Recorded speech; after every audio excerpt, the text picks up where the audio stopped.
O menos que uma igreja pode impor é o sentimento de respeito. Os crentes encontram em um templo motivos de alegria e alívio. Muitos se retemperam de cansaços e aflições. Outros buscam a igreja como uma inspiração. Assim, os templos são sempre concorridos, cada qual procurando o que lhe falta à alma ou ao corpo. Ao penetrar em uma igreja, repare bem se há uma lâmpada acesa diante do altar. Havendo, faça uma genuflexão, porque a lâmpada indica a presença do Santíssimo Sacramento. Não estando acesa a lâmpada, a genuflexão é dispensada. Mais do que em qualquer outro lugar, os homens devem ceder lugar a uma senhora ou pessoa mais velha, não havendo assento para todos. Nos ofícios, deve-se obedecer ao que preceituam os missais e devocionários.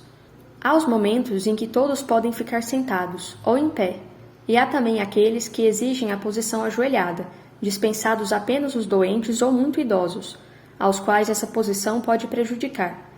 Seja qual for a posição, o respeito total é imposto, por ser a casa de Deus e em sinal de atenção aos que oram e estão em meditação.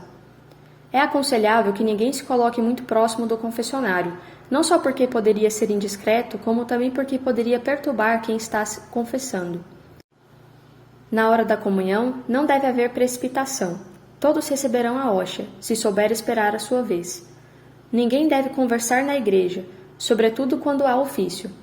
Uma palavra urgente pode ser dita em voz muito baixa e curta, podendo-se deixá-la para mais tarde é sempre melhor. Os homens devem penetrar em um templo com o chapéu já na mão e sem fazer ruído com os passos, a não ser em casos excepcionais. A gravata e o paletó são indispensáveis. Mas nunca, nem que seja a igreja edificada em uma praia, é admitido short ou indumentária esportiva em exagero.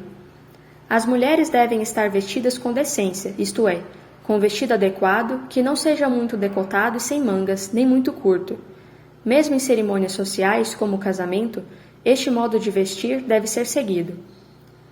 A cabeça deve ser sempre coberta com chapéu ou mantilha, e, em caso de emergência, com um simples lenço. Nas missas de sétimo dia, toaletes escuras são sempre as mais bem aceitas.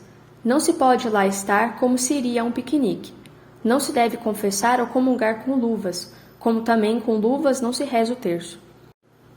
Não há necessidade de beijar a mão do sacerdote. Aos cardeais, arcebispos e bispos, deve-se beijar o anel pastoral e fazer ligeira genuflexão diante da cruz pastoral que o prelado traz no peito e na qual há uma relíquia do santo lenho. E é por isso que, por mais estranho que pareça, os príncipes da igreja usam o anel pastoral por cima das luvas. O vigário da paróquia é uma personalidade que todo bom católico trata com deferência. Recebê-lo em sua casa e visitá-lo na igreja com certa constância é um ato de delicadeza que não deve ser esquecido. Quando um sacerdote entra em uma sala, as senhoras também se levantam em respeito à sua situação. É mais ao hábito do que a ele mesmo, tanto que a idade não entra em muita consideração. Um bispo tem as honras de um chefe de Estado quando visita uma pessoa católica. As visitas ao Papa obedecem a um protocolo fácil de se conhecer, antes da audiência privada. O embaixador do país sabe como agir e aconselhar. Hoje em dia, a obrigatoriedade da casaca foi abolida, mas o esmero da indumentária é indispensável, naturalmente. Quando há uma personalidade da igreja em casa de amigos, ela deve ser tratada como um chefe de Estado.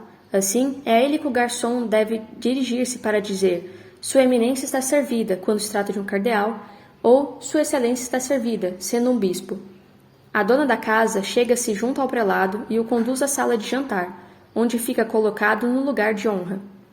Os cardeais só cedem sua posição diante de soberanos, chefes de Estado ou príncipes herdeiros, tendo prioridade sobre os demais príncipes ou fidalgos. Os cardeais têm precedência sobre os demais sacerdotes. Entre eles, há regras de protocolo, mas quase sempre é a antiguidade do posto quem dita essa ordem. Se forem 2 cardeais com a mesma antiguidade no cardinalato, o mais antigo no episcopado tem a preferência. O cardeal de uma diocese cede, geralmente, sua posição ao cardeal visitante. A ordem certa, segundo a Igreja, é a seguinte: núncio, cardeal, arcebispo, bispo e demais dignatários.